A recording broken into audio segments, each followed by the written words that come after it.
গত ক্লাসে আমরা যেটা নিয়ে আলাপ করতেছিলাম সেটা হচ্ছে গিয়ে আমাদের সোলার প্যানেলের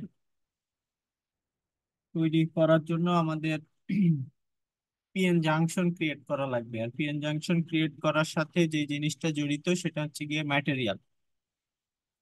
তো কোন ম্যাটেরিয়াল ইউজ করে পিএন জাংশন তৈরি করলে আমাদের at a time photon energy absorb করার মতো পর্যাপ্ত পরিমাণ শক্তি পাওয়া যাবে, এবং এই ম্যাটেরিয়াল এর আলো ফেললে যে ইলেকট্রন হোল পেয়ার তৈরি হবে, সেই ইলেকট্রন হোল পেয়ারকে আলাদা করার মতো ফিল্ড স্ট্রেংথ কিভাবে পাওয়া যাবে সেটার কিছুটা ইনডেপথ আলোচনা আমরা করে আসছিলাম।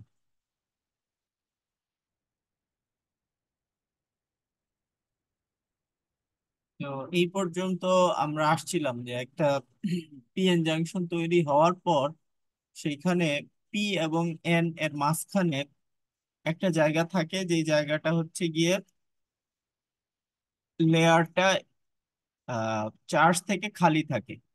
এই জায়গাটায় আসলে ইলেকট্রন গুলা এসে হোলের সাথে মিলিত হয়, এবং যে জায়গায় এসে ইলেকট্রন গুলা হোলের সাথে মিলিত হয়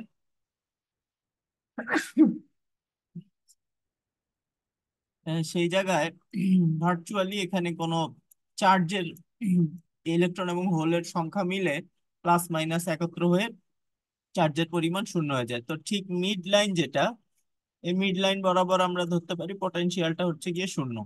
আর এই দিকটা আমার এন টাইপ, আর এই পাশটা হচ্ছে গিয়ে আমার পি টাইপ।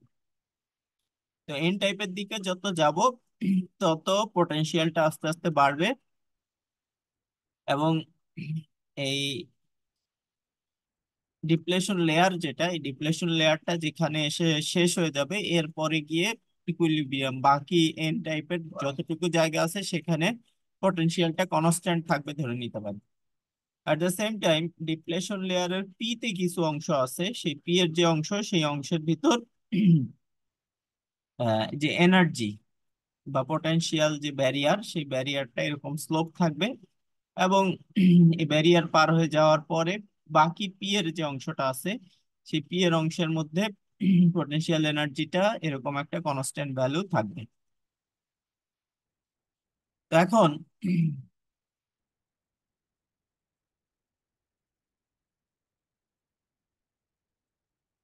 এইখানে যদি আমরা লেয়ারের হিসাবে দেখি,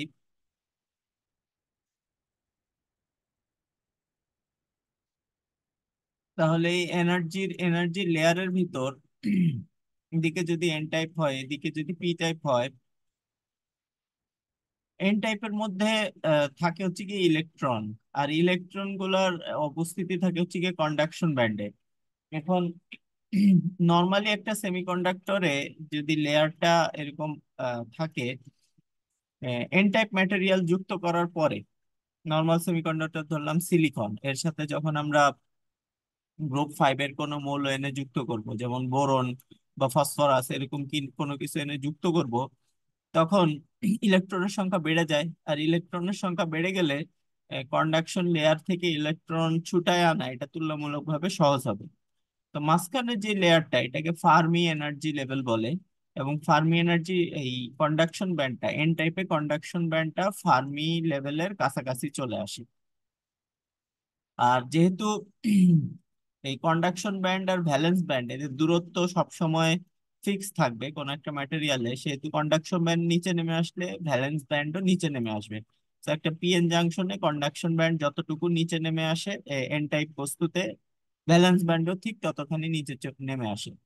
এটার কারণ হচ্ছে কি ভ্যালেন্স ব্যান্ডে উপস্থিতি থাকে বেশি হোলের। এখন ইলেকট্রনের সংখ্যা বেড়ে যাওয়ায় হোলগুলার মুভ করার ক্ষমতা আগের চেয়ে আরো কমে গেছে। এই কারণে হোল ফার্মি লেভেল থেকে নিচে চলে আসছে। উল্টা কথা পি টাইপ ম্যাটেরিয়ালের ক্ষেত্রে প্রযোজ্য। পি টাইপ ম্যাটেরিয়ালে আমরা গ্রুপ থ্রি এর ম্যাটেরিয়াল এনে সেমিকন্ডাক্টরের সাথে মিক্স করে ইম্পিউরিটি তৈরি করছি। সুতরাং গ্রুপ ফাইভ এর গ্রুপ থ্রি এর ম্যাটেরিয়াল যোগ করার কারণে এখানে হোলের সংখ্যা বেড়ে গেছে। আর হোলের উপস্থিতি থাকে হচ্ছে গিয়ে, হোলের উপস্থিতি বেড়ে যাওয়া মানে ভ্যালেন্স ব্যান্ডের এনার্জি ফার্মি লেভেলের কাছাকাছি চলে যাওয়া। এই কারণে পি টাইপ ম্যাটেরিয়ালে ভ্যালেন্স ব্যান্ডটা ফার্মি এনার্জির কাছে চলে আসে, উল্টা কথা কন্ডাকশন ব্যান্ডের ক্ষেত্রে প্রযোজ্য। এইখানে ভ্যালেন্স ব্যান্ড এবং কন্ডাকশন ব্যান্ডের মধ্যে যা গ্যাপ, সেই গ্যাপকে ঠিক রাখতে গিয়ে কন্ডাকশন ব্যান্ড উপরে চলে আসে। তো ওভারঅল আমার এনার্জি কন্ডাকশন ব্যান্ড এবং ভ্যালেন্স ব্যান্ড পি টাইপে দেখতে হয় এরকম, এন টাইপে দেখতে হয় এরকম। আর আগে কিন্তু নর্মাল সেমিকন্ডাক্টরে কিন্তু পুরাটাই সেম ছিল, এই পাশে কন্ডাকশন ব্যান্ড যেখানে ছিল এই পাশে কন্ডাকশন ব্যান্ড সেখানে ছিল। এখন যখন আমরা তৈরি করলাম, তাদেরকে দিয়ে পিএন জাংশন তৈরি করতে গেলাম, তখন পিএন জাংশনের ভিতরে এই গ্যাপটা তৈরি হয়, এবং এই যে ই ফাই নট, যে এনার্জির যে পার্থক্য, এনার্জির পার্থক্যটা যে এই পরিমাণ নেমে আসার কারণে এনার্জির যে এই কন্ডাকশন ব্যান্ডটা এই জায়গায় ছিল আগে, এখন এই জায়গায় যেহেতু নেমে আসলো, এক এনার্জির একটা পার্থক্য তৈরি হয়ে গেল। এই পার্থক্যটাই হচ্ছে গিয়ে ইলেকট্রোস্ট্যাটিক পটেনশিয়াল। ওকে, তাহলে এই ইলেকট্রোস্ট্যাটিক পটেনশিয়ালটা হচ্ছে গিয়ে ফাই, এবং পি টাইপ এবং এন টাইপে ইলেকট্রোস্ট্যাটিক পটেনশিয়ালটা এই E D E phi nought, phi nought হচ্ছে কি একটা পটেনশিয়াল, মানে ভোল্টেজের পার্থক্য, এটা একটা ভোল্টেজ ভি এর সমতুল্য হয়। আর তার সাথে যদি ইলেকট্রনিক চার্জ ইভি যুক্ত হয় তাহলে এটার একক হয়ে যায় জুল। তো এনার্জি এতখানি নেমে আসে। আর পটেনশিয়ালের হিসাবে পি টাইপে পটেনশিয়াল থাকে কম, এন টাইপে পটেনশিয়াল থাকে বেশি, সো দুইজনের মধ্যে পটেনশিয়ালের যে পার্থক্য সেটা ফাইনাল বা ইলেকট্রোস্ট্যাটিক পটেনশিয়াল। এখন ইলেকট্রোস্ট্যাটিক পটেনশিয়াল যখন আমরা বুঝলাম, এখন আসি হচ্ছে গিয়ে পিএন জাংশনে আলো এসে পড়লে এই যে ফটো কনভার্সন ঘটে, এই ফটো কনভার্সনের মধ্যে কি কি ঘটনা ঘটতে পারে এবং তাদের ইকুয়েশন গুলা কি কি। এক নম্বর হচ্ছে যে আমাদেরকে এই ধরনের একটা পি এন, এই দুই টাইপের সেমিকন্ডাক্টর এর একটা ম্যাটেরিয়াল তৈরি করতে হবে। সেই ম্যাটেরিয়ালের এই এ গুলা মানে হচ্ছে অ্যাসেপ্টর। পি টাইপ ম্যাটেরিয়ালে অ্যাসেপ্টরের উপস্থিতি থাকে এবং হোলের উপস্থিতি থাকে। অ্যাকসেপ্টর যারা, তারা ইলেকট্রন গ্রহণ করে, গ্রহণ করার কারণে ম্যাটেরিয়ালের বিভিন্ন জায়গায় ফাঁকা হোল তৈরি হয়, সেই হোলগুলা অ্যাকসেপ্টরের সংখ্যার সমান হয়। একইভাবে এন টাইপ ম্যাটেরিয়ালে থাকে ডোনর, মানে গ্রুপ ফাইভের মৌলগুলা এসে সেমিকন্ডাক্টর সিলিকন জার্মেনিয়াম ওখানে মিক্স করা হয়। গ্রুপ ফাইভের মৌল মিক্স করলে আহ, চারটা করে তারা ইলেকট্রন শেয়ার করে, আর 5 নম্বর ইলেকট্রনটা ফ্রি থেকে যায়। 5 নম্বর ইলেকট্রন গুলা তখন এন টাইপ ম্যাটেরিয়ালে নতুন ইলেকট্রন হিসেবে যুক্ত হয়। এই কারণে তাদের মধ্যে কি হবে, এই কারণে তাদের মধ্যে ইলেকট্রনের সংখ্যা বেশি। এন টাইপ রিজিয়নে দেখো ডোনর এবং ইলেকট্রনের সংখ্যা বেশি, আর পি টাইপ রিজিয়নে এ মানে অ্যাকসেপ্টর আর এইচ মানে হোলের সংখ্যা বেশি। তবে যেহেতু তাদের মাঝখানে একটা কি আছে, ডিপ্লেশন লেয়ার আছে, এই মাঝখানের লেয়ারে ডিপ্লেশন লেয়ার থাকার থাকার কারণে এদেরকে যদি আমরা বাইরে দিয়ে একটা তার দিয়ে যুক্ত করি, এদের ভিতর দিয়ে কোনো ইলেকট্রন ফ্লো হবে না, বা ভোল্টেজ ডিফারেন্স দেওয়ার আগ পর্যন্ত এদের মাঝখানে যে ডিপ্লেশন লেয়ার, এই ডিপ্লেশন লেয়ারটা কিন্তু চার্জ মুক্ত এবং এখানে একটা ভোল্টেজের ব্যারিয়ার আছে। এই ভোল্টেজের ব্যারিয়ার যতক্ষণ পর্যন্ত আমরা অতিক্রম না করতে পারতেছি ততক্ষণ পর্যন্ত কিন্তু কোনো এনার্জি পাবো না। মানে এই এই জায়গাটুকু অতিক্রম করে ইলেকট্রন এই জায়গা থেকে এই জায়গা পর্যন্ত আসতে পারবে না। আচ্ছা, এখন যদি বাইরে থেকে এনার্জি সাপ্লাই দেয়া হয় তাহলে কি হবে। বাইরে থেকে এনার্জি সাপ্লাই দেওয়ার একটা উপায় হচ্ছে গিয়ে এই জাংশনের মধ্যে এনে আলো ফেলা। তো আলো হচ্ছে, আলোর কোয়ান্টাম তত্ত্ব অনুযায়ী আলোর প্রত্যেকটা আলো কোয়ান্টা হিসেবে থাকে, এবং এদের এই এক একটা কোয়ান্টার ভিতরে শক্তির পরিমাণ হচ্ছে গিয়ে এইচ মিউ। এইচ হচ্ছে প্লাঙ্কস কনস্ট্যান্ট, এটার মান আছে একটা 6.63 ইন্টু 10⁻⁻³ জুল পার সেকেন্ড। ওকে,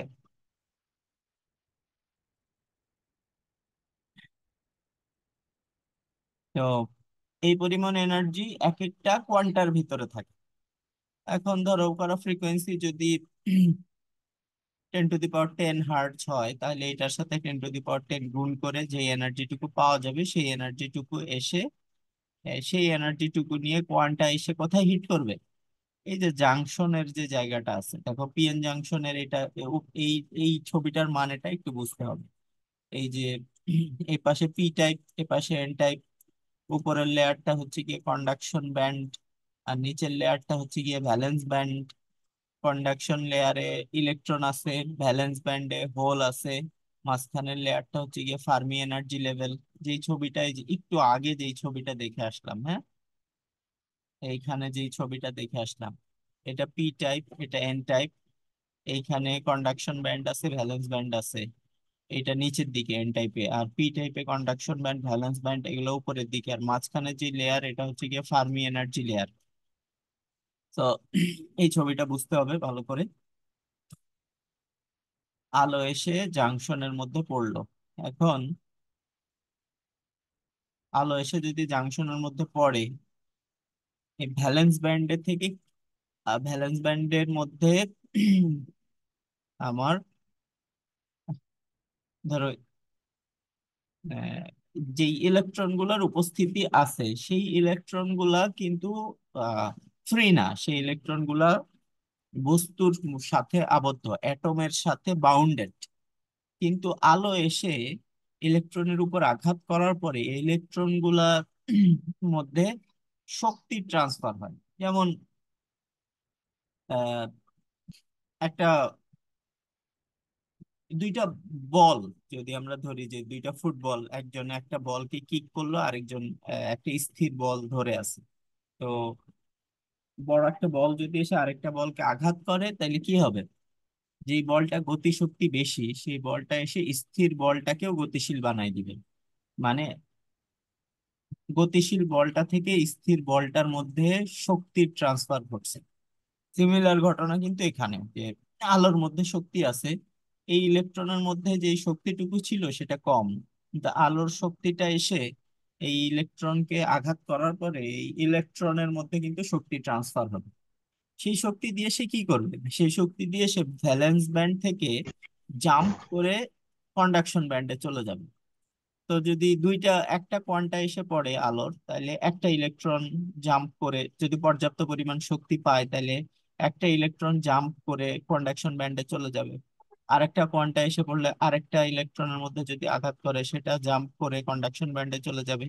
এইভাবে যদি শত শত কোয়ান্টা আসে, তাহলে শত শত ইলেকট্রন ভ্যালেন্স ব্যান্ড থেকে জাম্প করে কন্ডাকশন ব্যান্ডে চলে যাবে।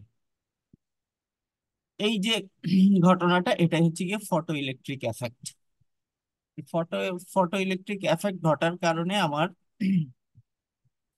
আহ, এই ইলেকট্রন হোলের পেয়ার তৈরি হলো, ঠিক আছে।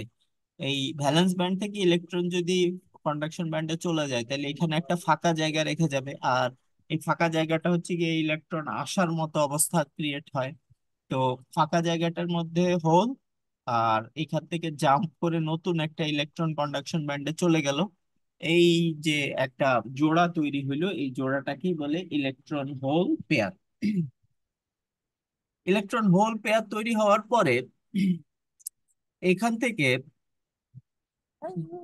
দুই ধরনের কারেন্টের অস্তিত্ব আমরা দেখতে পাবো। এই ইলেকট্রন গুলো এবং এই হোল গুলাকে যদি কালেক্ট করে ফেলার ব্যবস্থা করা যায়, বা এখান থেকে যদি এদেরকে সরায় ফেলার মতো কন্ডিশন ক্রিয়েট করা যায়, তাহলে কি হবে? দুই ধরনের কারেন্ট তৈরি হবে। একটা হচ্ছে কি আই আর, আর একটা হচ্ছে কি আই জি। এখানে সেই কারেন্ট দুইটার ডিরেকশনও দেখানো হয়েছে, আই জি এবং I R. Okay. I I আরটা কি? আই আরটাকে বলা হয় রিকম্বিনেশন কারেন্ট। আর আই জিটা হচ্ছে গিয়ে থার্মালি জেনারেটেড কারেন্ট। আচ্ছা, থার্মালি জেনারেটেড কারেন্টটা কি? থার্মালি জেনারেটেড কারেন্টটার ইজ, এটা সমানুপাতিক হচ্ছে গিয়ে এনপি। পি টাইপের কন্ডাকশন ব্যান্ডে যে ইলেকট্রন গুলা বা যে যত সংখ্যক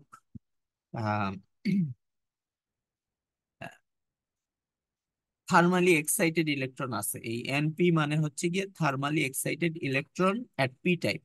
আর এন এন মানে হচ্ছে গিয়ে থার্মালি এক্সাইটেড ইলেকট্রন এট এন টাইপ।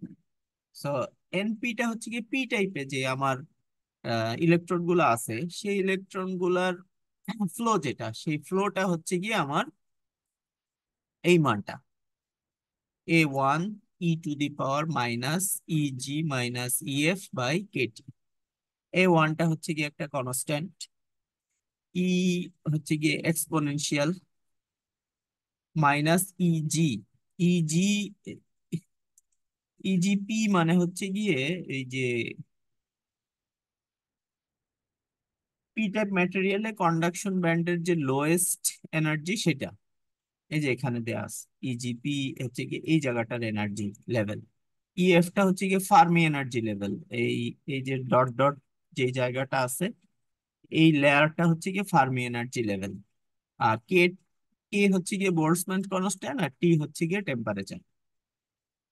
তো আম, এই থার্মাল থার্মাল জেনারেশনের কারণে আমার পি টাইপ ম্যাটেরিয়ালে ইলেকট্রনের সংখ্যা যে কয়টা বেড়ে গেছে, সেই বেড়ে যাওয়ার সমানুপাতিক হারে আইজি পাবো, রিকম এই থার্মালি জেনারেটেড কারেন্ট পাবো।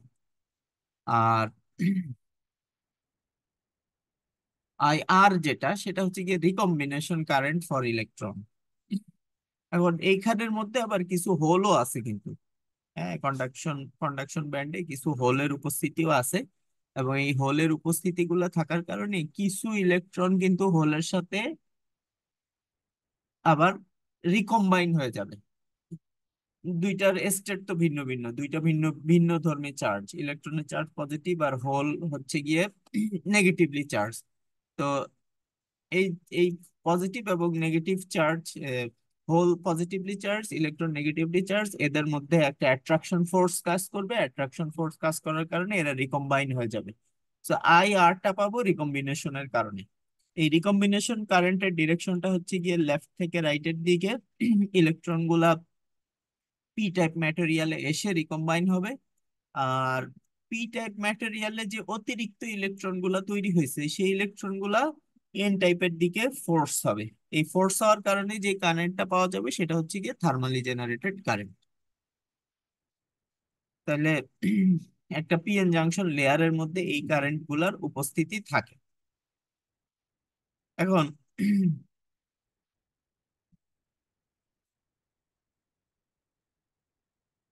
বাইরে থেকে যদি ভোল্টেজ সাপ্লাই দিয়ে কাজ করানো হয় কোথাও, তাহলে একটা ডায়োডের দুই রকম বায়াসিং থাকে। এটা ওই যে যখন ডায়োডের, ডায়োড, বিজেটি, মসফেট, এগুলাতে আমরা এটা অলরেডি পড়ে আসছি যে ফরওয়ার্ড বায়াস করা যায় এবং রিভার্স বায়াস করা যায়। ফরওয়ার্ড বায়াস করার মানে হচ্ছে যে পি টাইপের সাথে ভোল্টেজ সোর্সের পজিটিভ এবং এন টাইপের সাথে ভোল্টেজ সোর্সের নেগেটিভ, এটা করলে পি থেকে এন এর দিকে আস্তে আস্তে কারেন্ট ফ্লো এর পরিমাণ বাড়তে থাকে।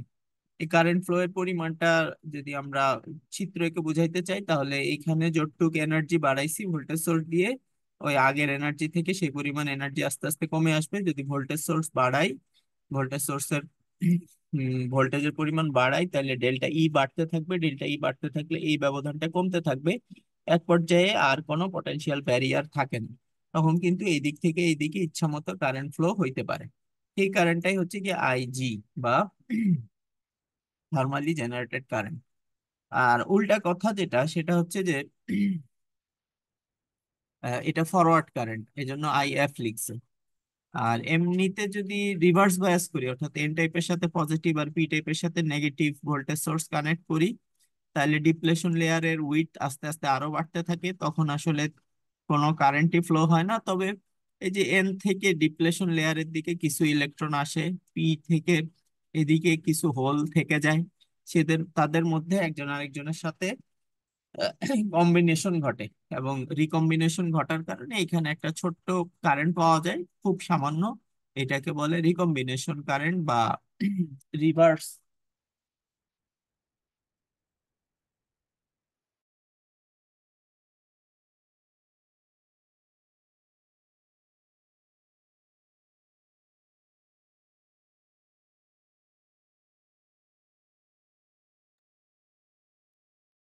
এই কারেন্টটাকে বলে রিভার্স স্যাচুরেশন কারেন্ট। এই রিভার্স স্যাচুরেশন কারেন্টের পরিমাণ তুলনামূলকভাবে অনেক কম থাকে রিভার্স বায়াসে।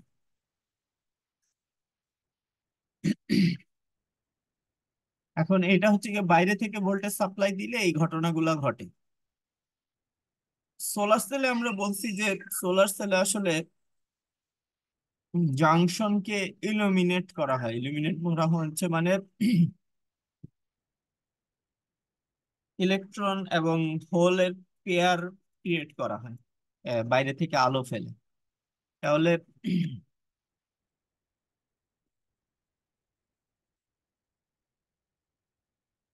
বাইরে থেকে যদি পাওয়ার সাপ্লাই দেয়া হয় তাহলে ডায়োডের একটা কারেন্টের ফ্লো আছে। আর সোলার সেল যেটা সেটা হচ্ছে গিয়ে সোলার ফটোভোল্টেইক, এটা একটা দুই টার্মিনাল ডিভাইস, যেটা একটা পিএন জাংশনের একটা লেয়ারের মতো। তাকে কি করা হয়েছে, একটা ডায়োড যাকে ডার্কে রাখা হয়েছে। যখন সূর্যের আলোতে ফেলা হয় তখন তার ভিতরে ফটো ভোল্টেজ তৈরি হয়, এবং এই ফটো ভোল্টেজটা কারেন্টের উৎস হিসেবে কাজ করে। তাহলে যখন এটাকে ইলুমিনেট করা হবে এখান থেকে বাইরে থেকে এনে যখন আমরা আলো ফেলবো, তখন এই জাংশন থেকে ইলেকট্রন হোল পেয়ার তৈরি হবে। তো হোল গুলা এইদিকে, আর ইলেকট্রন গুলার উপস্থিতি হচ্ছে কি এন এর দিকে। তাহলে ইলেকট্রন যদি তুমি ফ্লো করাইতে পারো বাইরের কোনো সার্কিটের ভিতর দিয়ে, তাহলে ইলেকট্রনের ফ্লো হবে এদিক থেকে এইদিকে। আর যদি হোলকে ফ্লো করাইতে বাইরের সার্কিট দিয়ে আমরা অ্যাট্রাক্ট করে নিতে পারি, তাহলে হোলের ফ্লো হবে এদিক থেকে এইদিকে। তাহলে আমার ইলেকট্রন যাচ্ছে গিয়ে লেফট থেকে রাইটে, আর হোল যাচ্ছে হচ্ছে গিয়ে রাইট থেকে লেফট থেকে রাইটে, আর ইলেকট্রন যাচ্ছে রাইট থেকে লেফটের দিকে। আর আমরা জানি যে কনভেনশনাল যে কারেন্টের ডিরেকশন আই, এই কারেন্টের ডিরেকশন হচ্ছে কি ইলেকট্রন ফ্লো এর উল্টা দিকে, কারণ ইলেকট্রন তো নেগেটিভলি চার্জ, আর আমরা কারেন্ট ধরি হচ্ছে কি পজিটিভ চার্জ ফ্লো এর দিকটাকে আমরা আহ আই আই এর দিক ধরি। তাহলে আই হবে আসলে হোল যেদিকে ফ্লো হয়, যেদিক থেকে যেদিকে ফ্লো হয় সেটা হচ্ছে গিয়ে কনভেনশনাল কারেন্টের ডিরেকশন। এই কারণে আই এর ডিরেকশন হবে পি থেকে এন এর দিকে। এটাই হচ্ছে গিয়ে সোলার সেলের কারেন্টের ফ্লো এর ডিরেকশন। তাহলে একটা সোলার সেলের কারেন্ট ফ্লো এর ডিরেকশন যেটা, সেটাকে যদি আমরা গ্রাফিক্যালি প্লট করি, নর্মালি ডার্কে যখন একটা সোলার সেল অন্ধকার কন্ডিশনে থাকে, তখন যদি তার অ্যাক্রসে পিএন জাংশনে ভোল্টেজ বাড়ানো হয়, অর্থাৎ বাইরে থেকে যদি ভোল্টেজ অ্যাপ্লাই করা হয়, তাহলে তার কারেন্ট একটা ডায়োডের কারেন্টের মতোই। হ্যাঁ, এদিক এদিক বরাবর হচ্ছে ভি, আর এদিক বরাবর হচ্ছে কি আই। তা একটা ডায়োডের ভিআই ক্যারেক্টারিস্টিক্স তো অনেক আগে পড়ানো হয়েছে ইলেকট্রনিক্সে, যখন ডায়োডের ক্যারেক্টারিস্টিক্স পড়ানো হয় তখন এই ডায়োডের কারেন্ট ইয়েটা দেখতে এরকম। আর নর্মালি যদি একটা ফটো জেনারেটেড কারেন্টকে ক্রিয়েট করা হয়, তাহলে সেইখানে তো এইখানে যে ভোল্টেজ, সেই ভোল্টেজের ব্যারিয়ারটা এদিকে, প্লাস এদিকে মাইনাস এদিকে।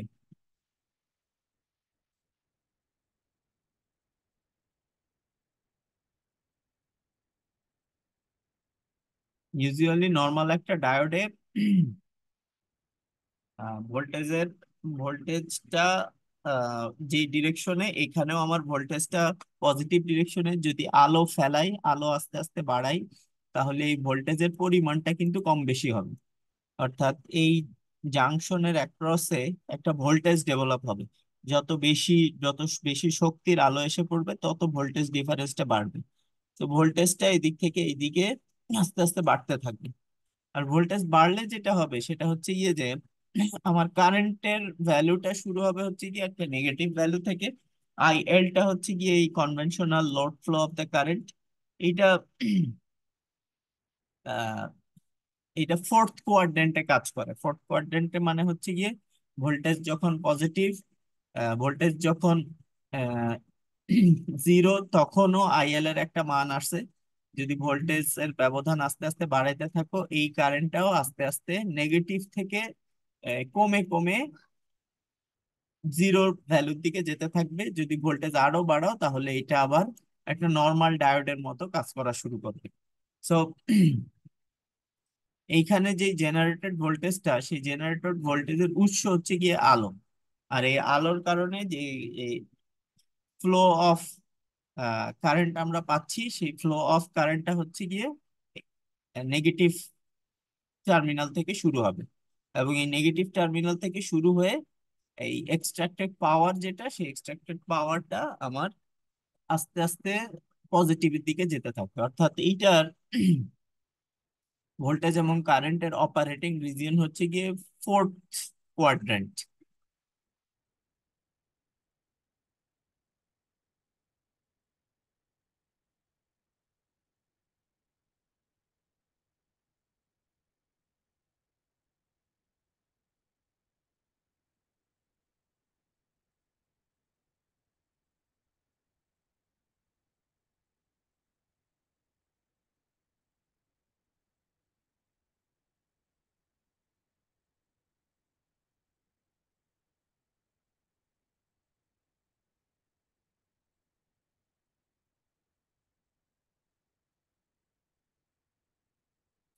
এখন ধরা যাক যে আমাদের কোনো একটা সোলার সেল থেকে আমরা এনার্জি পাওয়া শুরু করছি, সেখানে আলো এসে পড়ছে। আলো এসে পড়ার পরে সেখান থেকে আমাদেরকে কারেন্ট জেনারেট করে দিচ্ছে সে। তাহলে নর্মালি যে একটা solar cell illuminated PN junction, সেই পিএন জাংশনকে আমরা চিন্তা করতে পারি একটা সোর্স হিসেবে। এই সোর্সটা হচ্ছে কি একটা কনস্ট্যান্ট কারেন্ট সোর্স। এই সোর্সটা আমাদেরকে একটা কনস্ট্যান্ট কারেন্ট সবসময় আউটপুট হিসেবে দিতে থাকবে। আলো যদি সব সময় কনস্ট্যান্ট আলো এসে পড়ে, তাহলে সে সব সময় আমাদেরকে একটা কনস্ট্যান্ট কারেন্ট দিবে। সেই কনস্ট্যান্ট কারেন্টের পরিমাণটা হচ্ছে গিয়ে আইএস। আইএস মানে সোর্স কারেন্ট। আচ্ছা, আর বাইরে একটা সোলার প্যানেলের সাথে আমরা একটা লোড কানেক্টেড করলাম, একটা রেজিস্ট্যান্স বা রেজিস্টিভ লোড কানেক্ট করলাম। সেই রেজিস্টিভ লোডটার ভিতর দিয়ে আই পরিমাণ কারেন্ট ফ্লো আমরা পাচ্ছি সেই সোলার সেলটার ভিতর দিয়ে। সোলার সেল থেকে যে কারেন্ট উৎপন্ন হচ্ছে তার সে ফ্লো হচ্ছে গিয়ে রেজিস্ট্যান্সের ভিতর দিয়ে। তবে এইখানে যে জাংশন যে ক্রিয়েট হয়েছে, পিএন জাংশন, পুরো কারেন্টটা কিন্তু সব লোড একটা হচ্ছে গিয়ে আলো পড়ার পরে কারেন্ট জেনারেট হয়েছে, কিন্তু এই কারেন্টের ভিতর থেকে কিছু কারেন্ট কিন্তু অলরেডি লস হয়ে যাবে। এই লস কারেন্টের পরিমাণটা হচ্ছে গিয়ে আহ জাংশন কারেন্ট। এই কারেন্টটাকে বলে জাংশন কারেন্ট। তো এই জাংশন কারেন্টটা হচ্ছে গিয়ে আইএস থেকে কমে যাবে। আইএস এর পুরাটাই লোডের ভিতর দিয়ে ফ্লো হবে না, বরং এটার part of it will be lost in the junction. এই জাংশনের রেজিস্ট্যান্স কে যদি আমরা বের করতে পারি আর যে, তাহলে কারেন্টের পার্ট, কতখানি পার্ট এই জাংশনের ভিতরে লস হচ্ছে সেটা আমরা পাবো। তো ওভারঅল ইকুয়েশনটা দাঁড়াচ্ছে যে লোডের কারেন্ট আই সমান সমান হচ্ছে গিয়ে generated current IS minus junction current. আর এই জাংশন কারেন্টের একটা সংজ্ঞা আছে, সেই সংজ্ঞাটা ডায়োডের কারেন্টের সংজ্ঞার সমতুল্য। ডায়োডের পিএন জাংশনের ভিতর দিয়ে যে কারেন্টটা ফ্লো হয় সেটার মূল ইকুয়েশনটা হচ্ছে গিয়ে এটা, I naught e to the power EV over KT টি মাইনাস ওয়ান। আই নটটাকে বলে ডার্ক কারেন্ট। অর্থাৎ একটা সোলার সেল ডার্ক কন্ডিশনে রাখলে তার ভিতরে যে রিভার্স স্যাচুরেশন কারেন্টটা পাওয়া যায়, রিভার্স বায়াস কন্ডিশনে যে কারেন্টটা তার ভিতরে পাওয়া যায়, সেটা হচ্ছে গিয়ে তার ডার্ক কারেন্ট। ভি হচ্ছে গিয়ে জাংশনের ভোল্টেজ, পিএন জাংশনের মধ্যে যতখানি ভোল্টেজের উদ্ভব ঘটছে। আই যে টা হচ্ছে গিয়ে এই জাংশনের ভিতরে ইলেকট্রন হোল তৈরি হওয়ার পর থার্মালি জেনারেটেড কারেন্ট এবং যে রিভার্স কারেন্ট, হ্যাঁ, বা রিকম্বিনেশনের কারণে যে কারেন্ট লস হয়, সবটা মিলায় হচ্ছে কি আমার জাংশন কারেন্ট। তো কারেন্টকে এরিয়া দিয়ে ভাগ করলে যেটা আমরা পাই সেটাকে বলে কারেন্ট ডেন্সিটি। আই কে দিয়ে ভাগ করলে জে জে পাবো, আই এস কে দিয়ে ভাগ করলে জে এস পাবো, আই জে কে জে দিয়ে দিয়ে ভাগ করলে জে জে পাবো। এরা হচ্ছে কি এই সিমিলার সূত্র, জাস্ট কারেন্ট ডেন্সিটিকে এটা হিসাবে এটাকে দেখানো হয়েছে। সিমিলার সূত্র জে দিয়েও প্রযোজ্য। জাস্ট এই জে মানে হচ্ছে গিয়ে পার ইউনিট এরিয়ায় কতটুকু কারেন্ট ফ্লো হইতেছে। কারণ সোলার প্যানেল কেউ 1 বর্গমিটারের বানাইতে পারে, কেউ হাফ বর্গমিটারেরও বানাইতে পারে, কিন্তু সব সোলার সেলের পারফরমেন্স তো একই। পারফরমেন্সের হিসাব করার জন্য আসলে সরাসরি কারেন্টের হিসাব না দিয়ে কারেন্ট ডেন্সিটির হিসাব করলে ওভারঅল হিসাবটা বোঝা যায়।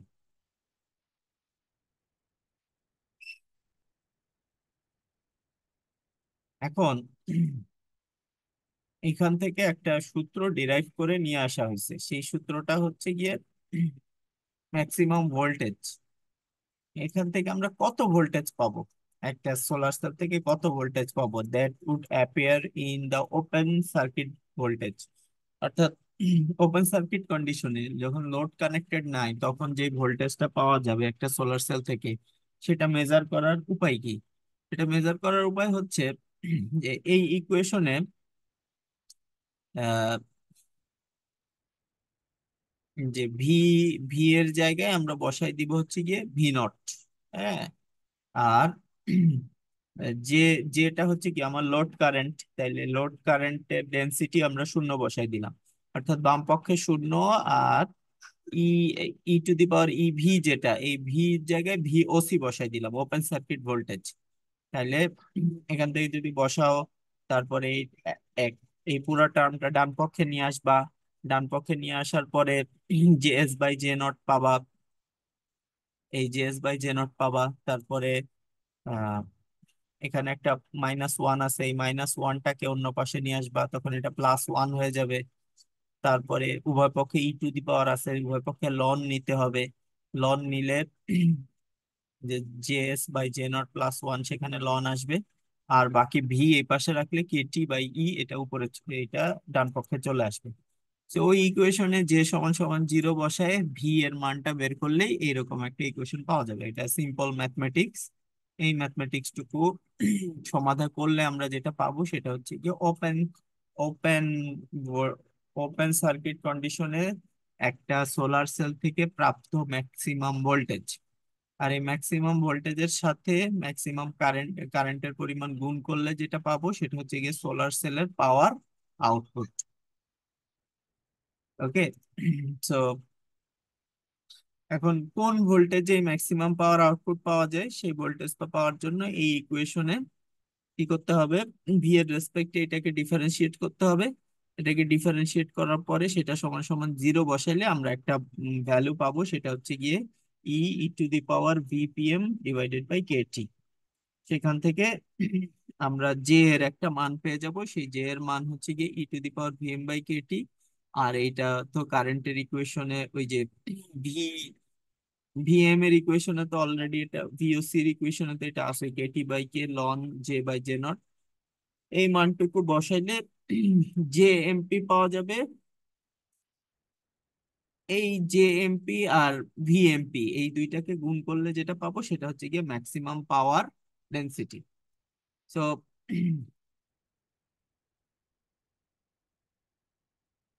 এই সূত্রগুলো অলরেডি আমরা ব্যবহার করছি, এবং ওই যে মিড পরীক্ষায় যে ম্যাথমেটিক্স ছিল সেই ম্যাথমেটিক্সে এই টার্ম গুলা সেখানে ছিল, এবং সেইখানে ডিরাইভেশন গুলাও বলে দেয়া ছিল। তো কোন এক জায়গায় P max, maximum power density বের করতে হইলে যে এমপি এর ভ্যালু লাগবে আর ভি এমপি এর ভ্যালু লাগবে। ভি এমপি এর ভ্যালু পাওয়া যাবে এই ইকুয়েশন থেকে, আর যে এমপি এর ব্যবহার পাওয়া যাবে এই এই ইকুয়েশন থেকে। তাহলে একটা সোলার সেলের ম্যাক্সিমাম পাওয়ার এটার উপর ডিপেন্ড করে। আর সোলার সেলের ইনপুট, যেটা সোলার সেলকে যে আমরা এনার্জাইজড করব, সেই এনার্জিটা আসবে কোত্থেকে, সূর্যের আলো থেকে। এই সূর্যের আলোর মধ্যে ফোটনের সংখ্যা কত, আর সূর্যের আলোর প্রত্যেকটা ফোটনের এভারেজ এনার্জি কত। তো ফোটনের সংখ্যাকে এভারেজ এনার্জি দিয়ে গুণ করলে সূর্যের আলোতে উপস্থিত মোট শক্তির পরিমাণ পাওয়া যায়। আর মোট শক্তির পরিমাণ যখন পাওয়া যাবে তখন ম্যাক্সিমাম পি ম্যাক্স কে যদি এই ইনপুট দিয়ে ভাগ করি তাহলে সোলার সেলের এফিসিয়েন্সি পাবো। তো একটা সোলার সেলের এফিসিয়েন্সি সমান সমান হচ্ছে গিয়ে N output by input. Output হচ্ছে গিয়ে পি ম্যাক্স, আর এটার ইনপুট হচ্ছে গিয়ে এনপিএইচ ইএভি। তো এই যে দেখো, একটা সোলার সেলের ম্যাক্সিমাম আউটপুট হচ্ছে গিয়ে এনপিএইচ ইএভি, নিচের এই টার্মটা। আর পি ম্যাক্স এর জন্য হচ্ছে গিয়ে জে এমপি আর ভিএমপি। তো জেএমপি এর ইকুয়েশনে কি আছে দেখো, জেএমপি এর ইকুয়েশনে এই যে এই টার্মটা পুরো আছে। ওকে, এটা হচ্ছে কি জেএমপির পুরো ইকুয়েশন। আর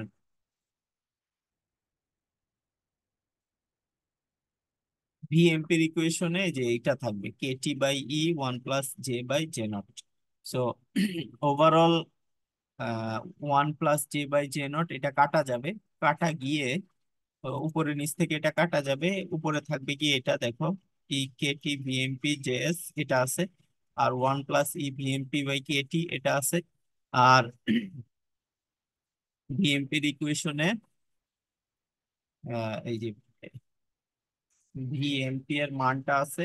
সো ওভারঅল এন ম্যাক্স এর ইকুয়েশনে থাকবে হচ্ছে গিয়ে এটা ইটা ম্যাক্স।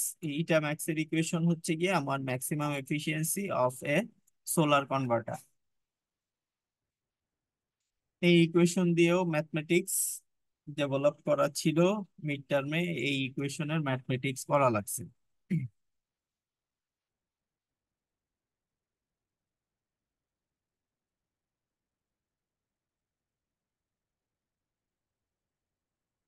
এখন অনেক সময় সোলার প্যানেল যারা তৈরি করে তারা এরকম একটা গ্রাফ দিয়ে দেয়। কোথাও যদি এরকম গ্রাফ পাওয়া যায়, এই গ্রাফের মিনিং কি এটা জাস্ট একটু বুঝে নেওয়ার জন্য, যাতে কেউ সোলার প্যানেলের সাথে কোনো গ্রাফ আসলে সেটাকে বুঝে নিতে পারে। প্রথম কথা হচ্ছে এক্স এক্সিসে কি আছে। এক্স এক্সিসে হচ্ছে আউটপুট ভোল্টেজ, একটা সোলার প্যানেল থেকে কত কত ভোল্টেজ আমরা পাবো। মনে রাখতে হবে সোলার প্যানেল এর আহ, ভিতরে যেটা আছে সেটা একটা ডায়োড। আর একটা ডায়োডের এগেনস্টে যে ভোল্টেজ জেনারেট হয়, এই ভোল্টেজ গুলার মান কত আমরা জানি যে 0.7, 0.6, 0.5, 0.3। হ্যাঁ, এগুলা কিন্তু ডায়োডের অ্যাক্রসে পিএন জাংশনের এগেনস্টে ভোল্টেজ। তার মানে সোলার সেলের আউটপুট ভোল্টেজ গুলো এই রেঞ্জের ভিতরে থাকবে। একটা solar cell, single cell, but একটা সোলার প্যানেলের মধ্যে কিন্তু শত শত সোলার সেল থাকে, সিরিজ এবং প্যারালাল কানেকশন। তো যদি 100 থাকে তাহলে 100-র সাথে 0.7 গুণ করতে হবে। 100-র সাথে 0.7 গুণ করলে সেটা কিন্তু 70 হয়ে যাবে, রাইট? তখন সোলার সেলের আউটপুট ভোল্টেজ সেখান থেকে ম্যাক্সিমাম 70, 60, 50 এরকম বিভিন্ন ভোল্টেজের সোলার সেল পাওয়া যায়। তো একটা সোলার সেলের আউটপুট ভোল্টেজ পয়েন্ট, একটা সিঙ্গেল সেলের আউটপুট ভোল্টেজ এই রেঞ্জের ভিতরে হবে। গ্রাফের মিনিংটা হচ্ছে কি এটা। আর সোলার সেলের আউটপুট কারেন্ট, সোলার সেল থেকে কতখানি কারেন্ট পাবো, 10, 20, 30, 40 এইরকম বিভিন্ন মানের মিলি অ্যাম্পিয়ার লেভেলে খুব অল্প কারেন্ট আমরা পাবো। একটা ডায়োড থেকে যতখানি কারেন্ট পাওয়া যায়, একটা সোলার সেল থেকে সেই লেভেলের কারেন্ট পাওয়া যায়। ঠিক আছে, মিলি অ্যাম্পিয়ার রেঞ্জে, খুবই ছোট। এখন একটা সোলার সেলের এগেনস্টে যদি আমরা লোড লাগাই, তাহলে সেই লোডের কার্ভ দেখতে কিরকম হবে। কি কি মানের লোড লাগাইতে পারি সেইগুলোর জন্য এখানে কিন্তু কতগুলা দাগ কাটা আছে। যেমন এই যে এই দাগটা বরাবর যদি আমরা আগাই, তাহলে এই দাগটা বরাবর কাজ করলে আউটপুটে যদি 1 ওহম লোড কানেক্টেড থাকে, তাইলে যেই বিন্দুগুলাকে সে কাট করতেছে সেইগুলো হচ্ছে তার অপারেটিং পয়েন্ট। এই দাগ বরাবর যদি আগাই তাহলে দেখতে পাবো যে 5 ওহমের লোড যদি একটা সোলার সেলে কানেক্টেড থাকে, তাইলে এই এই বিন্দুগুলাতে সে অপারেট করবে। এটার মিনিং হচ্ছে এইটা। একইভাবে 10 ওহমের লোড রেজিস্ট্যান্স লাগাইতে পারি, 100 ওহমের লোড রেজিস্ট্যান্স লাগাইতে পারি। তাহলে যাই লাগাবো ওই বরাবর যদি একটা লাইন ড্র করি, সেই লাইনগুলো আমার কার্ভকে যেখানে যেখানে কাট করবে ওই জায়গাগুলাই আমার অপারেটিং পয়েন্ট। এখন ধরলাম যে একটা সোলার সেলের 10 ওহমের লোড কানেক্ট করা আছে। এটার মানে কি? 10 ওহমের লোড কানেক্ট করা আছে মানে হচ্ছে কি এটা এই লাইন বরাবর কাজ করতেছে। ওকে, এই লাইন বরাবর কাজ করলে এটা হচ্ছে আমার আউটপুট। আউটপুটের লোড মানে আমি বাইরে থেকে ধরলাম 10 ওহমের একটা রেজিস্ট্যান্স কানেক্ট করছি, তখন ওই সোলার সেল থেকে আমরা কতটুক ভোল্টেজ পাবো, কতটুক কারেন্ট পাবো, এইগুলার ইন্ডিকেটর হচ্ছে কি এই যে কালো মোটা দাগ কাটা আছে, এইটা এই সোলার সেলের পারফরমেন্সের দাগ। এইটা এই সোলার সেলের পারফরমেন্সের দাগ। তা একটা সোলার সেলের এতগুলা পারফরমেন্স আসলো কোত্থেকে? এতগুলা পারফরমেন্স আসলো হচ্ছে ইলুমিনেশন লেভেল থেকে। কতটুক আলো এসে তার বাইরে থেকে তার উপর এসে পড়ছে। যদি সূর্যের আলো থেকে যে শক্তিটা আসে সেটা পার সেন্টিমিটারে, প্রত্যেক সেন্টিমিটারে 50 মিলিওয়াট সমপরিমাণ শক্তি এসে পড়ে, তাইলে আহ, এই অপারেটিং পয়েন্টটা হচ্ছে গিয়ে এই দাগ বরাবর কাজ করবে, সোলার প্যানেলটা তখন এই দাগ বরাবর কাজ করবে। আর যদি খুব ভালো, আর একটু অনেক বেশি আলো এসে পড়ছে এই সোলার প্যানেলে, তাহলে ভালো আলো বলতে এইটা দ্বিগুণ, 50 মিলিওয়াট পার সেন্টিমিটারের মধ্যে সূর্যের আলো এসে পড়তেছে, এত এই শক্তির পরিমাণ, তাহলে সেটা হবে হচ্ছে গিয়ে আমার ইলুমিনেশন লেভেল বেশি।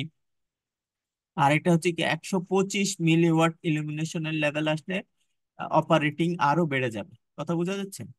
তাহলে আমার অপারেটিং পয়েন্ট হবে সূর্যের আলোর প্রকারভেদ অনুযায়ী হয় এখানে, না হয় এখানে, না হয় এখানে, 10 ওহমের জন্য যেহেতু হিসাব করতেছে। তাহলে আহ, এখন আবার ড্রয়িংটাকে ক্লিয়ার করে যদি আবার দেখি, তাইলে আমার অপারেটিং পয়েন্ট হচ্ছে কি এইটা, এইটা, এইটা। ওকে। তো কখনো যদি সূর্যের আলো 50 মিলিওয়াট হয়, তাহলে এই সোলার সেল থেকে আউটপুট ভোল্টেজ আমরা পাবো এইটা, আর আউটপুট কারেন্ট পাবো এইটা। আউটপুট ভোল্টেজ কত? ধরো 0.25 একটা ভোল্টেজ পেলাম। আউটপুট কারেন্ট কত? 20 আর 30, 25-এর একটু উপরে, তাহলে 27-28 এরকম মিলি এম্পিয়ারের কারেন্ট পাবো একটা সিঙ্গেল সোলার সেল থেকে। আর যদি সূর্যের আলো আরো বেশি হয়, তাহলে ভোল্টেজ লেভেলটাও বাড়বে, আবার কারেন্টের লেভেলটাও বাড়বে। আবার যদি আরো বেশি আলো হয়, তাহলে ভোল্টেজ লেভেল হয়তো 0.55, আর কারেন্টের পরিমাণ হচ্ছে গিয়ে 0.52 মিলি অ্যাম্পিয়ার। বোঝা গেছে? সো কার্ভ গুলা দেখতে কিছুটা জটিল মনে হলো, আসলে এটার মধ্যে পর্যাপ্ত পরিমাণ ইনফরমেশন এবং এটা বের করা তুলনামূলকভাবে ইজিয়ার। আর একটা তথ্য এখানে আছে, সেটা হচ্ছে গিয়ে ম্যাক্সিমাম পাওয়ার পয়েন্ট। কখন এই সোলার সেলটা সবচেয়ে বেশি পাওয়ার দিবে আমাকে, সেটা হচ্ছে যে 10 10 ওহমের যদি সূর্যের আলো 100 মিলিওয়াট সেন্টিমিটার স্কোয়ার শক্তি নিয়ে আসে, তাহলে এই সোলার সেলটাকে যদি এই পয়েন্টে আমরা অপারেট করাতে পারি, ধরো এদিকে তো 5 ওহম, এদিকে ধরো 10 ওহম, তো মাঝখান বরাবর ধরো 9.5 ওহমের একটা লাইন আছে। 9.5 ওহমের লোডটা যদি আমরা কানেক্ট করি, মাঝখানে যে কার্ভ গুলো আছে সেই কার্ভ গুলোর কথা চিন্তা করো, যে 5 ওহমের পরের লাইনটা তো 6 ওহমের লাইন হবে, তারপরে 7 ওহমের লাইন, তারপরে 8 ওহমের লাইন, তারপরে 9 ওহমের লাইন, তারপরে 9.5 ওহম, তারপরে 10 ওহম। তো এখানে যেটা হিসাবে আমরা মোটামুটি একটা অ্যাজাম্পশন করে নিতে পারি যে 9.5 ওহমের লোড যদি এই সূর্যের আলোর জন্য কানেক্ট করি, তাহলেই ম্যাক্সিমাম পাওয়ার এখান থেকে পাবো। আর যদি সূর্যের ইলুমিনেশন লেভেল 125 মিলিওয়াট সেন্টিমিটার হয়, তাহলে আমরা যদি 9 ওহমের লোড কানেক্ট করি, তাহলেই কিন্তু এখান থেকে ম্যাক্সিমাম ভ্যালু পাবো। অর্থাৎ আউটপুট লোড এবং সূর্যের আলোর পরিমাণ, এই দুইটার উপর বেস করে কিন্তু ম্যাক্সিমাম পয়েন্ট চেঞ্জ হয়। আর যদি সূর্যের আলো অনেক কম হয়, 50 মিলিওয়াট সেন্টিমিটার স্কয়ার, তাহলে এইরকম একটা লাইনে দেখতে হবে, তাহলে এইখানে 10, এইখানে 100, ধরো এটা 40 বা 50-এর মাঝামাঝি কোনো একটা অহমিক ভ্যালুর লোড যদি কানেক্ট করি, তাইলে এই সূর্যের আলোর জন্য ওই সেম সোলার প্যানেল থেকে ম্যাক্সিমাম ভ্যালু পাবো এই লোডের জন্য। তো এইভাবে ম্যাক্সিমাম পাওয়ারও বের করা হয়। এবং সোলার প্যানেল গুলা যখন আসে, সোলার প্যানেল গুলা যে কন্ট্রোলারটা দেয়, সেই কন্ট্রোলারের সাথে এটাও বলে দেওয়া থাকে যে ম্যাক্সিমাম পাওয়ার পয়েন্ট ট্র্যাকিং, একটা কথা বলে দেওয়া থাকে যে এই সোলার প্যানেলটা, কনভার্টারটা ম্যাক্সিমাম পাওয়ার পয়েন্ট ট্র্যাকিং এরও ব্যবস্থা আছে। যখন এরকম কোনো কথা বলা থাকে, তখন বুঝে হচ্ছে যে সে তার আউটপুট দেওয়ার সময় ওই ডিউটি সাইকেলটা এমন ভাবে চেঞ্জ করে যেন লোডের ভ্যারিয়েশনটাকে সে এই কার্ভের সাথে, কার্ভ অনুযায়ী অ্যাডাপ্ট করে নিতে পারে। এগুলো কিছুটা গবেষণার বিষয়, এগুলো নিয়ে অনেকে কাজ করে। তো আহ, বিস্তারিত জানার জন্য ম্যাক্সিমাম পাওয়ার পয়েন্ট ট্র্যাকিং কি, কিভাবে কাজ করে, ওগুলা দেখতে হবে। এখন হচ্ছে সোলার সেলের কনভার্সন এফিসিয়েন্সি। নর্মালি যেটা দেখি ওই কার্ভটা এখানে আছে কিনা,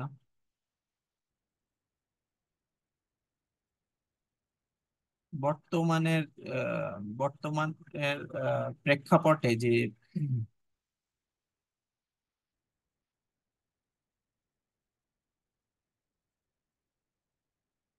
আর একটা জিনিস একটু শেয়ার করতে চাই।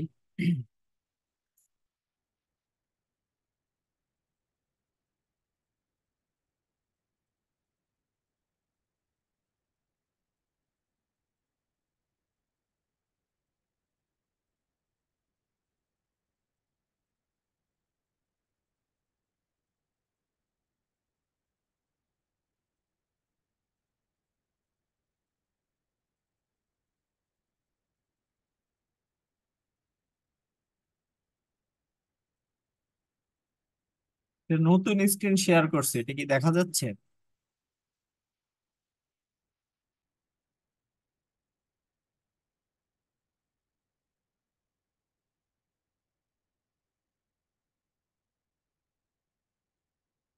নতুন পিডিএফটা কি দেখা যাচ্ছে?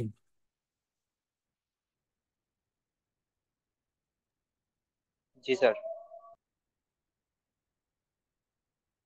এটা just জানার জন্য,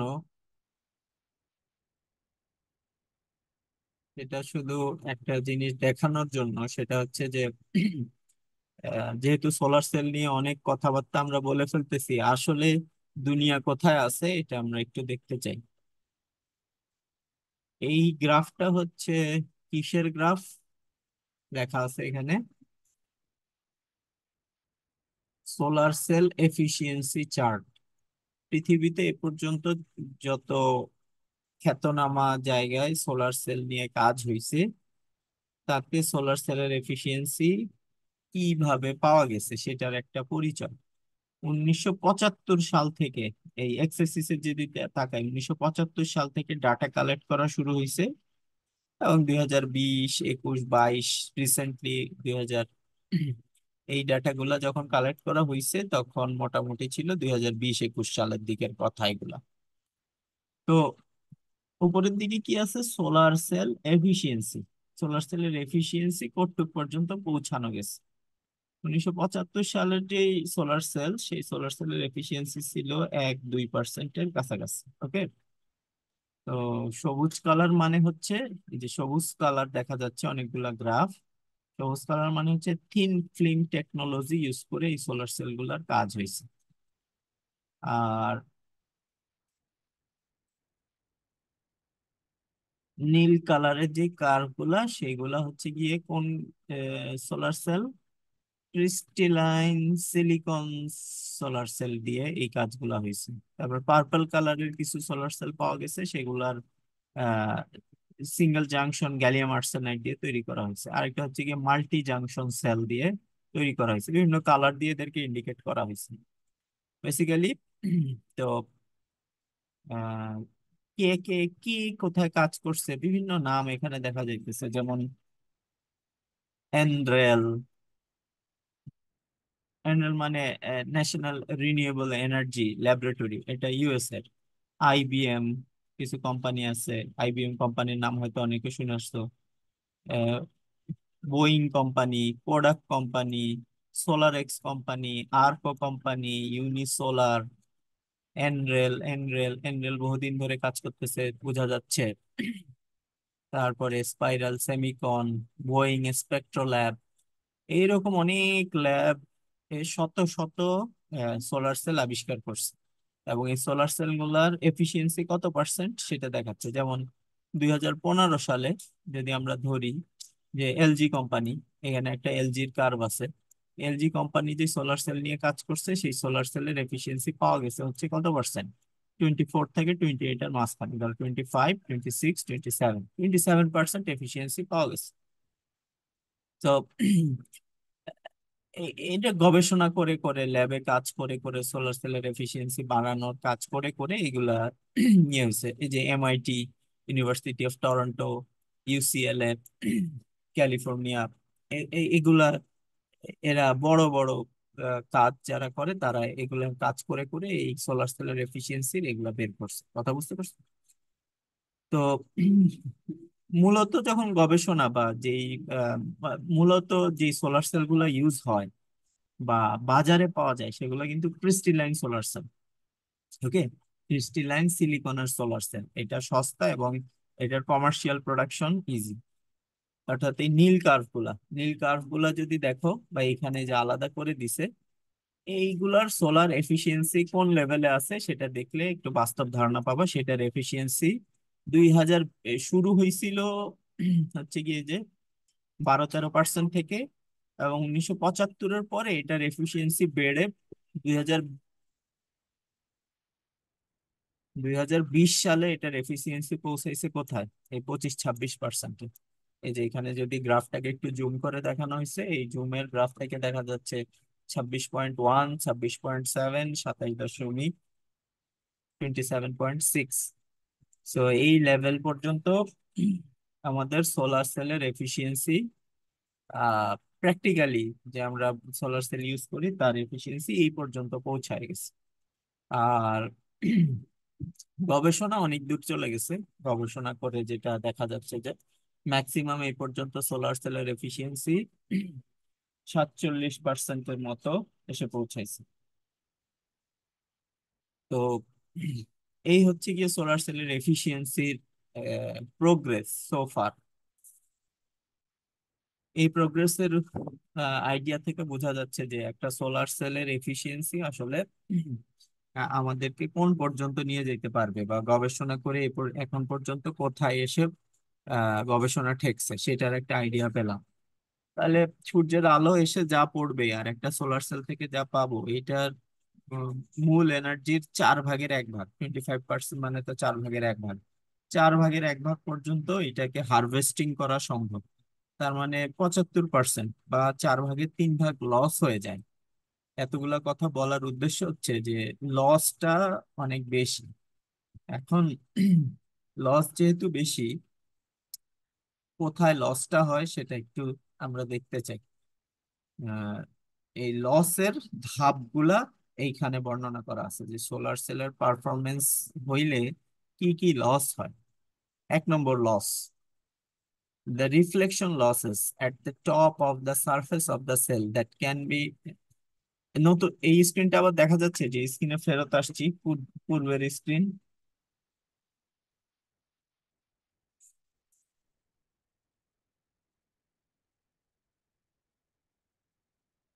সোলার সেল পারফরমেন্স লস, এই স্ক্রিন বোঝা যাচ্ছে?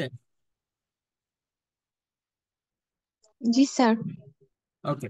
তো সোলার সেলে আলো এসে পড়লো, আলো এসে পড়ার পরে আলোর কিছু অংশ উপরের সারফেস থেকে রিফ্লেক্ট হয়ে বাইরে চলে যাবে। তার মানে পুরো এনার্জি কি হবে না, হারভেস্ট হবে না। সোলার পিএন জাংশন পর্যন্ত পুরো এনার্জি এসে পৌঁছাবে না। তো এটা, এই লসকে কমানোর জন্য কি করা হয়? এই লসকে কমানোর জন্য যেটা করা হয় যে অ্যান্টি রিফ্লেকশন কোটিং দেওয়া হয় of a thin optically transparent dielectric layer on the top of the cell। তাহলে 1 নম্বর লস, লস হচ্ছে রিফ্লেকশন লস। এই রিফ্লেকশন লসের কারণে এফিসিয়েন্সি কমে যাবে, এবং সূর্যের আলো আসার পরে পুরো সূর্যের আলো আর পাবো না, অংশ বিশেষ পাবো, বাকি কিছু অংশ রিফ্লেকশন হয়ে চলে যাবে। বা এটাকে ওভারকাম করার জন্য কি করতে হবে, অ্যান্টি রিফ্লেকশন কোটিং দিতে হবে। এটা বিশেষ ডাইইলেকট্রিক পদার্থ দিয়ে তৈরি, অপটিক্যালি ট্রান্সপারেন্ট, ট্রান্সপারেন্ট হইতে হবে, মানে স্বচ্ছ হইতে হবে। সেলের উপরে এটা দিলে এই লসটা কমায় আনা সম্ভব। তাহলে এফিসিয়েন্সি বাড়ানোর জন্য কেউ কেউ মানে যারা কাজ করে তারা এটা নিয়েও কাজ করে। 1 নম্বর। 2 নম্বর লস, এটা হচ্ছে যে সূর্যের আলোর শক্তির পুরাটাই ব্যবহার করা সম্ভব হয় না। সূর্যের আলোতে সব রকম তরঙ্গ আছে, যেমন লাল আলো আছে, হলুদ আলো আছে, বেগুনি আছে, নীল আছে। কিন্তু ওই যে আমরা বলছিলাম যে ইলেকট্রন হোল পেয়ার তৈরি হওয়ার জন্য কি লাগে, একটা মিনিমাম এনার্জি লেভেল লাগে। মিনিমাম এনার্জি লেভেল যে সূর্যের আলো, যেমন সিলিকনের যদি সোলার সেল হয় তাহলে ম্যাক্সিমাম ওয়েভলেন্থ হইতে পারবে 1.15 মাইক্রোমিটার। এর চেয়ে বেশি যদি ওয়েভলেন্থের আলো এসে পড়েও, সেটা যেরকম আলোই হোক, সেটার জন্য কিন্তু কি হবে না, ইলেকট্রন হোল পেয়ার তৈরি হবে না। তাহলে পৃথিবীর বিভিন্ন জায়গায় বাতাসের প্রকৃতি বা সূর্যের আলোর রেডিয়েশনের প্রকৃতির উপর নির্ভর করে কি হবে, এই আসা আসা ফোটনের পরিমাণ কম বেশি হইতে পারে। যেহেতু এটা কম বেশি হইতে পারে, এটা একটা ন্যাচারাল ইভেন্ট, এটার উপরে কারো হাত নাই। আহ, পৃথিবীর কোথাও কোথাও সোলার ইরেডিয়েশনের পরিমাণ বেশি, কোথাও কোথাও সোলার ইরেডিয়েশনের পরিমাণ কম। সেইটা কেউ করতে পারবে না, কিন্তু হায়ার ওয়েভলেন্থের যদি আসে, তাহলে সেই ইলেকট্রন হোল পেয়ার করবে, তৈরি করবে না, সোলার সেলকে জাস্ট হিট করবে, উত্তাপ বাড়াবে, সোলার সেলের টেম্পারেচার বাড়াই দিবে। কিন্তু এটাও একটা লস। ওকে, সূর্যের আলো থেকে এইচ মিউ ফোটন আসলো, কিন্তু সেটা ইজি এর চেয়ে কম, ব্যান্ড গ্যাপের চেয়ে কম। এই কারণে সেখানে একটা লস হবে। নাম্বার 3, আর কি লস হবে?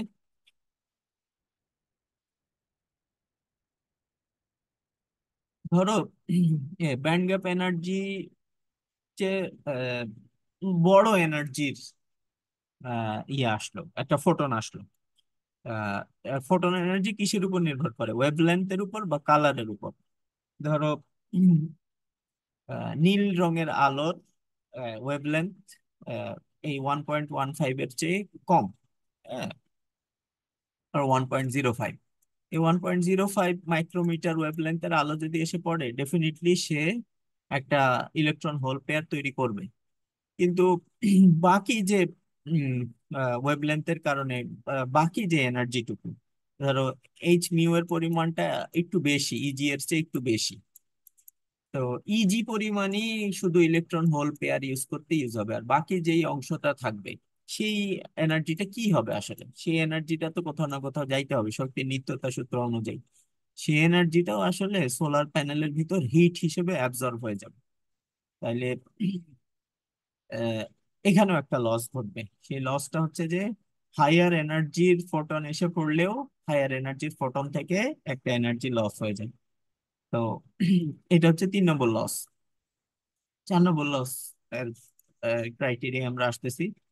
এখন এনার্জি এসে পড়লো, ইলেকট্রন হোল পেয়ার তৈরি হইলো। হোল পেয়ার তৈরি হওয়ার পর যে open circuit voltage is physically limited to the values less than the band gap voltage. এই যে ব্যান্ড গ্যাপ, ব্যান্ডের যে গ্যাপ আছে, হ্যাঁ, এই কন্ডাকশন ব্যান্ড আর ভ্যালেন্স ব্যান্ড, এই কন্ডাকশন ব্যান্ড আর ভ্যালেন্স ব্যান্ডের মধ্যে যে ব্যান্ড গ্যাপ, সেই ব্যান্ড গ্যাপের ইলেকট্রোস্ট্যাটিক এনার্জি আমরা বলছি EV not.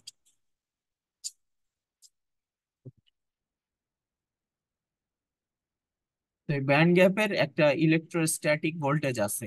Open circuit voltage এই ভোল্টেজের চেয়ে বেশি হইতে পারবে না। ওপেন সার্কিট ভোল্টেজ ফিজিক্যালি এই ভোল্টেজের চেয়ে কম হইতে হবে। তাহলে এই ভোল্টেজের চেয়ে কম হওয়ার কারণে আমাদের আউটপুট পাওয়ারটা তো ভিওসি বা ভি ম্যাক্স তার উপর নির্ভর করে। এখন ভিওসি যেহেতু এর চেয়ে কম, এই একটা লিমিট দিয়ে আবদ্ধ হয়ে যাইতেছে, সেহেতু অনেক বেশি ভিওসি আমরা চাইলেও কোনো একটা সেমিকন্ডাক্টর থেকে ক্রিয়েট করতে পারবো না। তো এইখানে একটা লস বা লিমিটেশনের টার্ম আছে। তৃতীয় কথা হচ্ছে যে আইভি কার্ভ, যেটা পিওসি, এই ম্যাক্সিমাম পাওয়ার যে আমরা পাবো, সে ম্যাক্সিমাম পাওয়ার কিন্তু সব জায়গার সব পয়েন্টে পাওয়া যাবে না। ভিওসি, একটা নির্দিষ্ট ভিওসির জন্য একটা নির্দিষ্ট যে ম্যাক্স এর টার্ম আছে।